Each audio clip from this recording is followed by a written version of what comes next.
estou aqui como representante da ACM, dado que o Presidente Fausto Carvalho está ausente neste momento. Eu desejo, em primeiro lugar, agradecer a este senhor que está ao meu lado, o Dr. Américo Batista dos Santos, e também à Editorial Minerva, que é representada pela doutora Isabel Garcia, pela escolha deste salão nobre para a apresentação deste livro Entre Órfãos 1. Quer dizer que vai haver mais. Agradecemos também à doutora Natália Queiroz pela apresentação do livro e ao músico Rodrigo Queiroz, que nos vai presentear com uma música certamente deliciosa. Agradeço também a presença, sala cheia, de ilustres conilvicenses, estimados convidados. É com o maior empenho, tenho que fazer um bocadinho de propaganda da ACM, porque, de facto, a ACM tem procurado colaborar em atividades culturais e está predisposta a isso. No geral, tem muito feito para jovens, nas suas classes de balé, ginástica, música e outras secções culturais e de lazer, mas neste momento iniciamos esta atividade de apresentações de livro. Eu penso que não me lembro de ter sido feito e acho bem que esta sala seja usada e a ACM disponibiliza sempre as suas instalações às atividades culturais da cidade. Temos desenvolvido também umas conferências, pelo menos uma por mês, culturais de divulgação, normalmente na primeira quinta-feira do mês. Muito boa tarde, e já percebemos que estamos no meio de amigos, não só do Américo, mas de todos nós.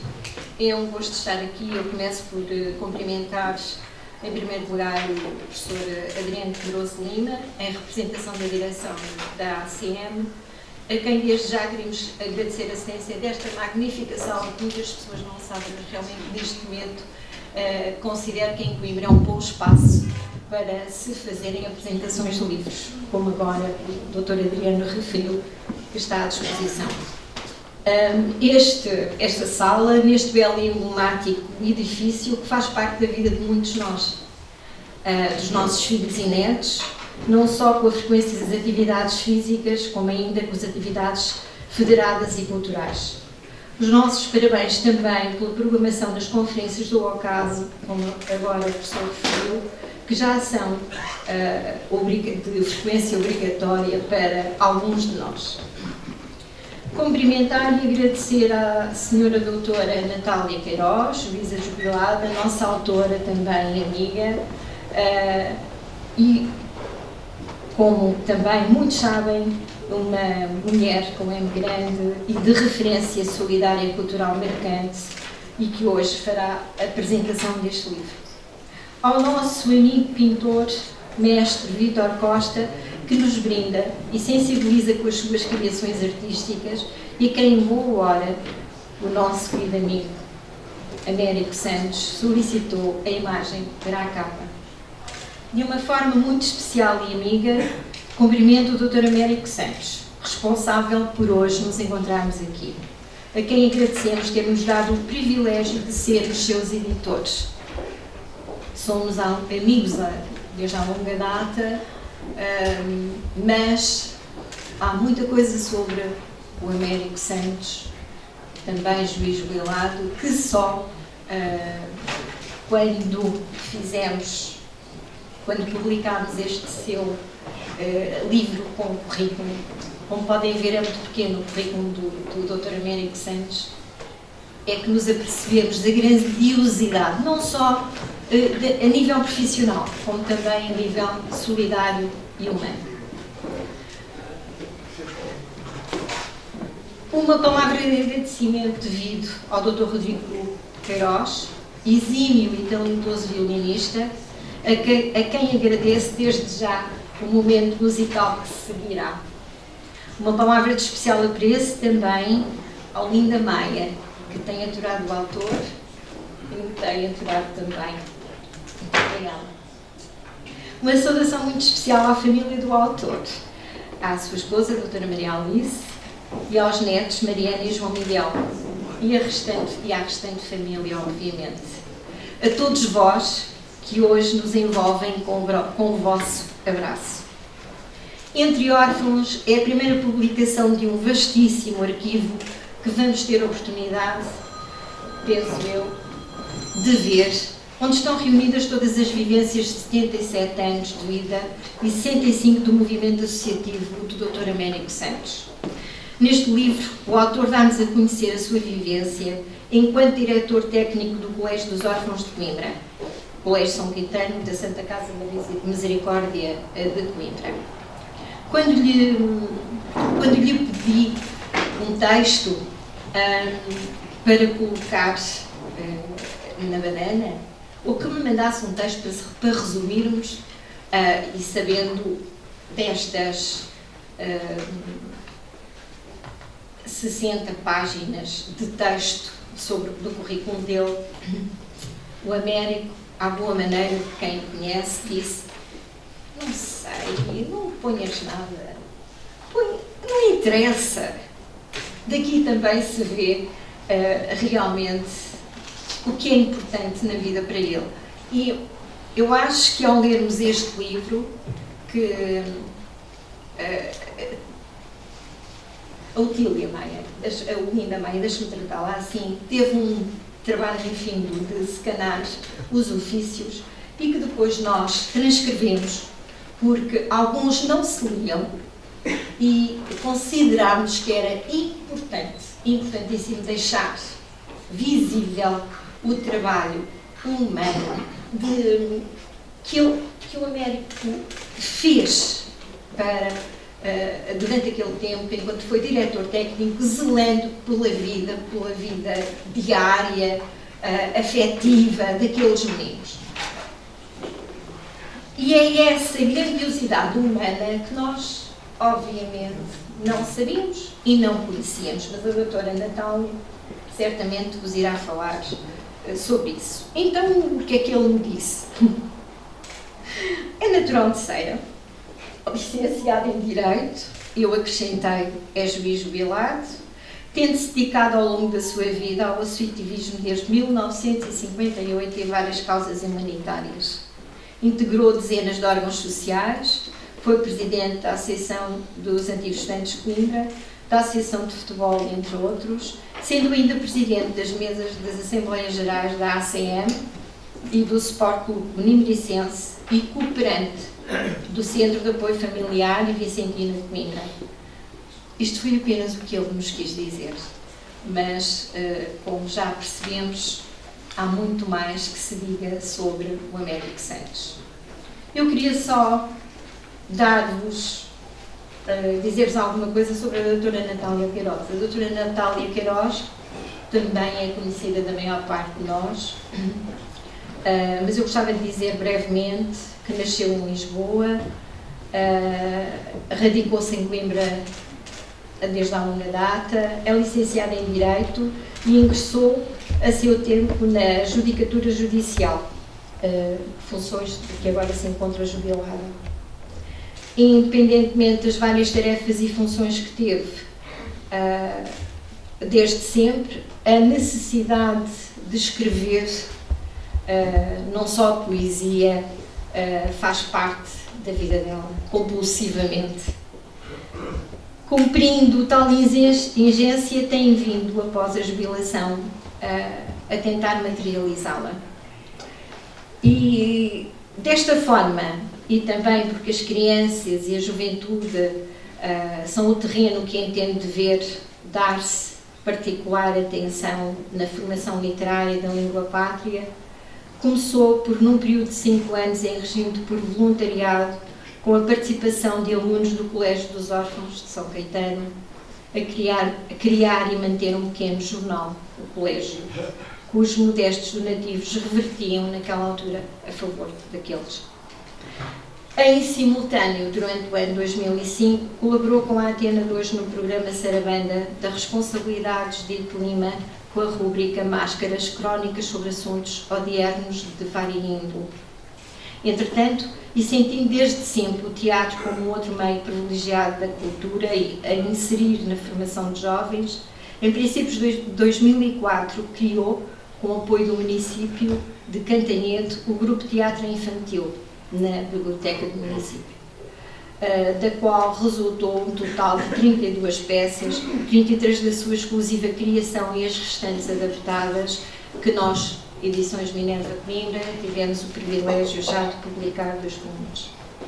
Em novembro de 2010, a Câmara Municipal editou o seu primeiro volume, Brincando ao Faz de Conta, e em 2011 a autora editou o seu primeiro volume de poesia, Um Gado de Petrarca, e em novembro de 2012 publicou Contos Mágicos. Posteriormente, estes 2 livros também foram publicados por nós, e posteriormente publicou Brincando ao Faz de Conta 1 e Brincando ao Faz de Conta 2. São estas 2 pessoas que hoje temos aqui que vão ser, de alguma forma, as estrelas. A estrela maior é o Américo, sem dúvida nenhuma, mas também temos a doutora Natália Queiroz, que são de uma grandiosidade solidária e humana, que nos faz bem termos à nossa volta. Muito obrigada a eles, muito obrigada ao ACM, muito obrigada ao Vítor Costa e a todos vós por hoje nos acompanharem no lançamento deste primeiro livro, Entre Órfãos. Obrigada.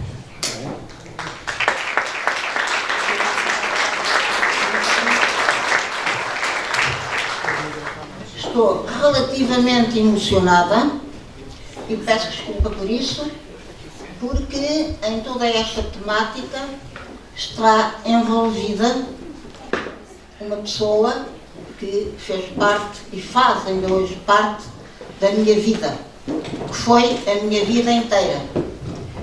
Chamou-se José Ferreira Gomes. Foi aluno do Colégio dos Órfãos, não dos alunos de São Caetano, ou do Colégio São Caetano, em 1930. Ficou órfão por essa altura e, como ele, outros nessa altura foram efetivamente os órfãos daquela época. Se me permitem, e para descontrair a minha própria emoção, eu atrevo-me a fazer isto porque o livro em questão fala do grupo dos antigos alunos do Colégio dos Órfãos. Portanto, não estou a devassar nem a ultrapassar as dimensões do autor, do Américo Santos. Ele próprio os refere, e os refere positivamente, e nem podia deixar de ser de outro modo.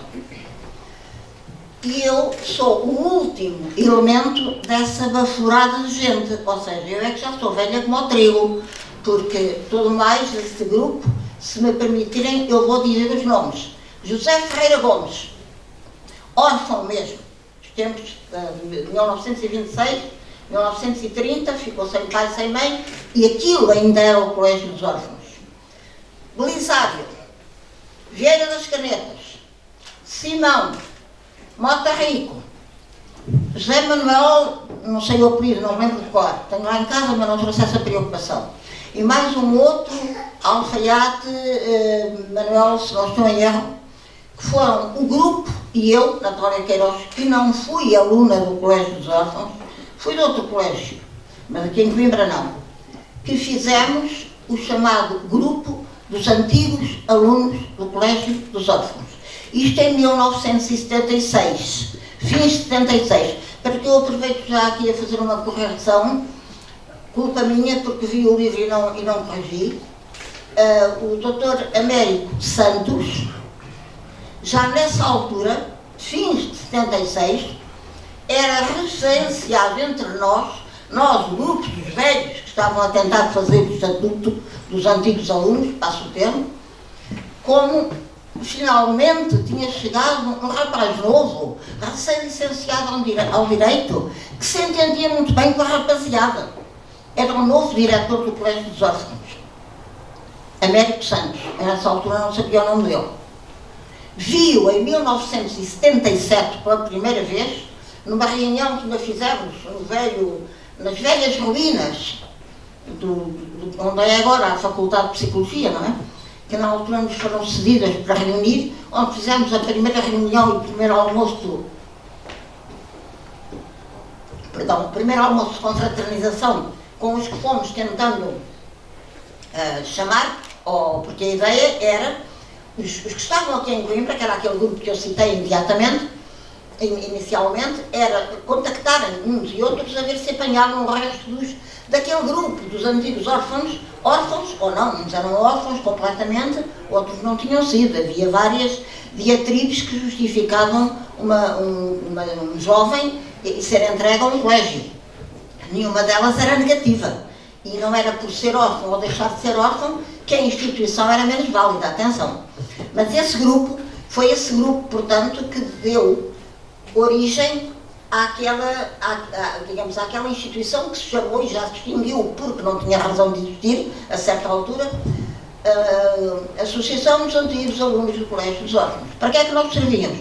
Não fizemos nada de especial para o colégio, como fez depois o diretor, isso era outra conversa.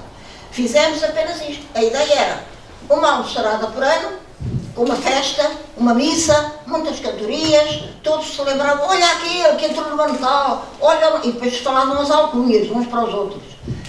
E juntarmos com as nossas cotas um pequeno pecúlio para anualmente se estabelecer um prémio de bom comportamento aos alunos dessa época do colégio que tivessem um desempenho merecedor, não é?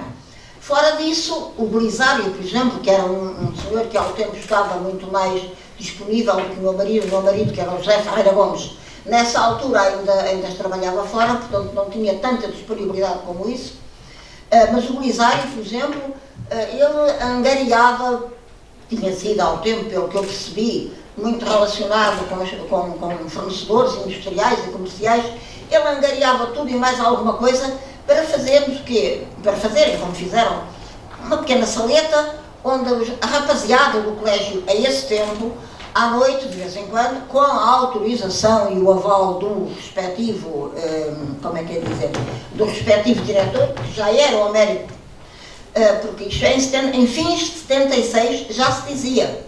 Agora está lá um rapaz novo, licenciado em Direito, que parece que os miúdos gostam muito dele. O tipo está a fazer um ótimo trabalho.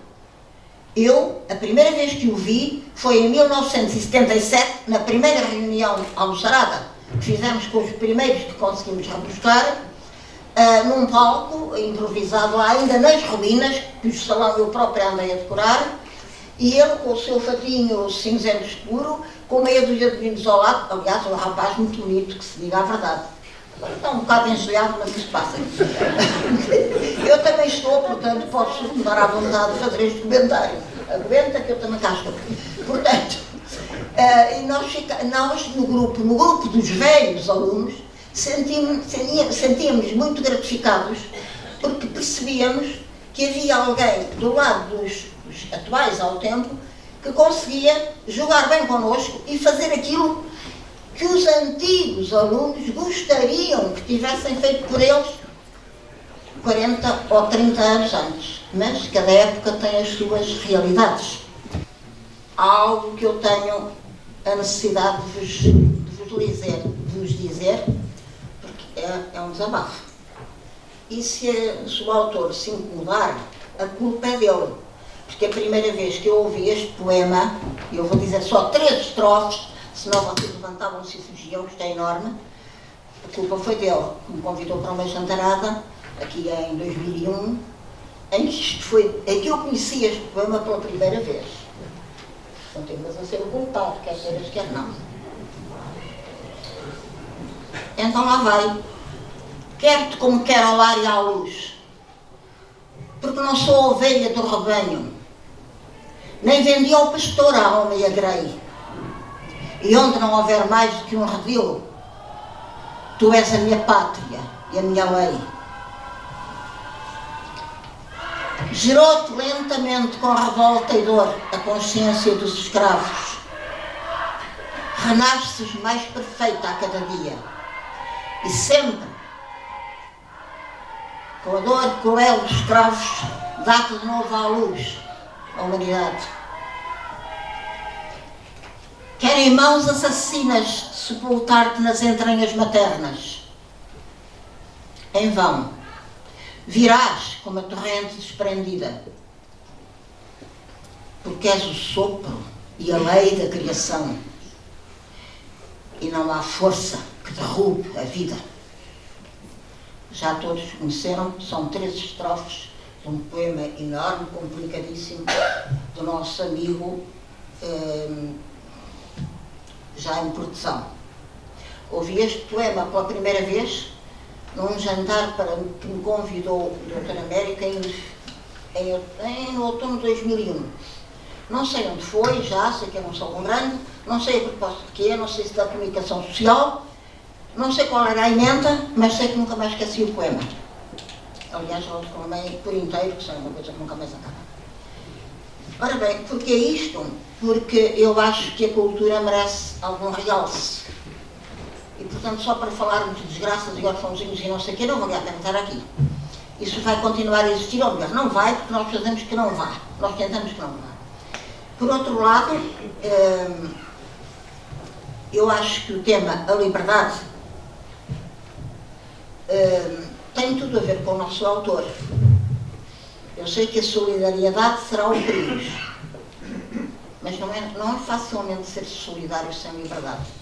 E ao que conheço do Américo, ou eu estou muito enganada, ou a liberdade não lhe passou ao lado. Pronto, eu peço desculpa desta intervenção, e então agora vamos lá ver, relativamente aos nossos percursos. Eu ainda não entrei na questão do livro, reparem. Eu vou tentar, não há ninguém com um saco de tomates, pois não? Pronto, está bem. Eu vou tentar ser breve. Eu conheci o Américo, portanto, com os meninos ao lado nesse outono de 1976, ou no máximo na festa de 77, não sei bem. Mas é aleatório. Depois nunca mais o vi, porque ele estava no colégio e eu estava da outra banda da cidade. Eu era funcionária da Ação Social responsável pelos serviços jurídicos. Ele estava na vida dele. O meu marido andava para fora. O tal grupo reunia-se uma vez por ano para fazer uma festa. E eu não tenho aquela oportunidade. Mais tarde, engravidei. Tive o meu filho, graças a Deus. O meu filho, que por azar nasceu com a pancada dos artistas, não é só mais um. Foi para a área da música, como o pai já era, porque o pai foi o organista da Rainha Santa durante cerca de 70 anos, foi todos os casamentos em Coimbra, depois mais tarde fez o curso de música e acabou por dar aulas no liceu e no conservatório. Foi assim que acabou o tal José Ferreira Gomes, o órfãozito, não é? Foi daqui, o órfão mesmo do Colégio Órfão. E, portanto, nós não nos encontramos. Mais tarde, aí por volta de, não sei ao certo, 76, 78, por aí, o Rodrigo já tocava violino no palco. A minha prima, Lucinda Ferreira, que ao tempo também andava por aí, por lá, sempre a promover eventos gratuitamente, mas do ponto de vista cultural, pediu, de vez em quando pedia para ele ir tocar a dar lado. E então pediu para ele ir tocar, eu, o Rodrigo, ao Cati, a uma festa de Natal, suponho eu.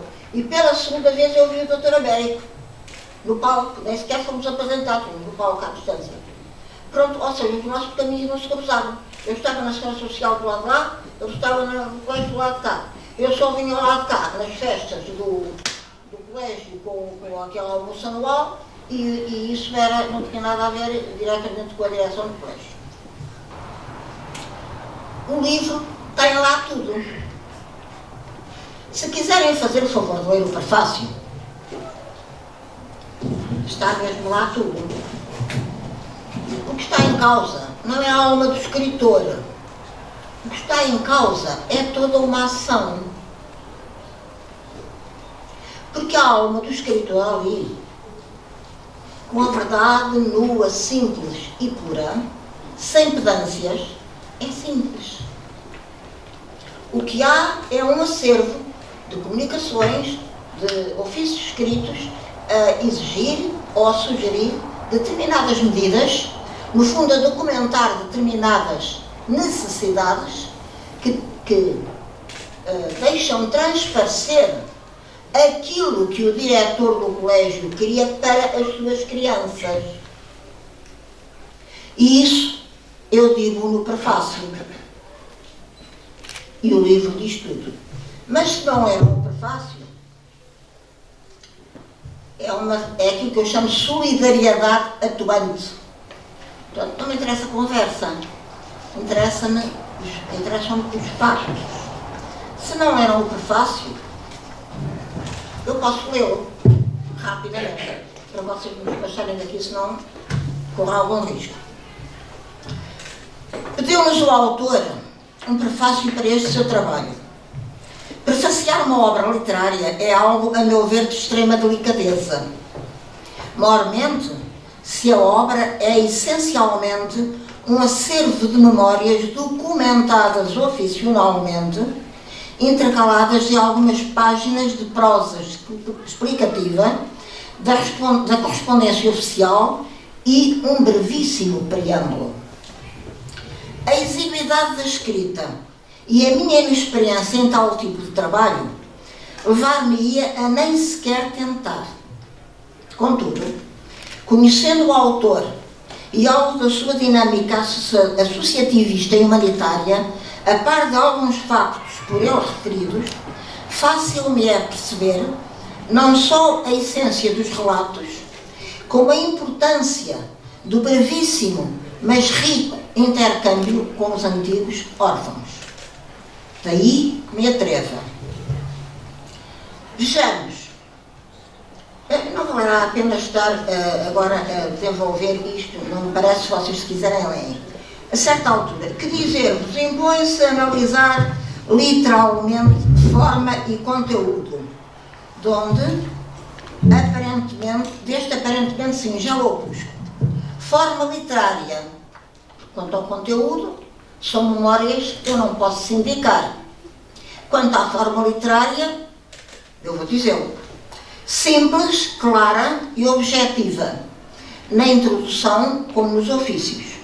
Fora de dúvida que o senhor diretor técnico sabia escrever ofícios, por vezes com lives de estilo epistolar, mas sempre claro e objetivo. Condício sine qua non para uma escrita correta. Quem dera que a comunicação escrita dos nossos serviços públicos tivesse este nível. Conteúdo. Por conteúdo, temos a ação imanente documentada nos ofícios e nas páginas que os intercalam. E aí as tricas hierárquico-administrativas e as acutilâncias tão comuns onde quer que alguém se atreva a pôr por escrito, perceptíveis de alguns ofícios e páginas intercalares, constituirão verdadeiro tabu na nossa apreciação. Isto é claro, ou seja, eu não tenho que opinar a nenhum nível sobre tricas certas, tricas erradas. Quem lá estava é que geria o barco, é que tinha que resolver o problema. Eu não tenho que me pronunciar sobre isso, não é a literatura.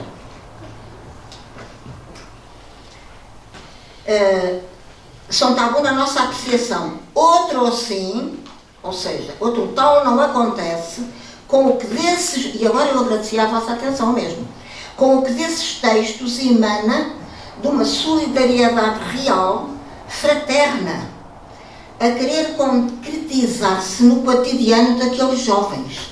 Solidariedade diligenciada diariamente nas áreas do apoio escolar, da saúde, da integração sociofamiliar, recreativa ou cultural, sempre com a manifesta preocupação dos acolhidos se sentirem em casa, sem fardas, sem números.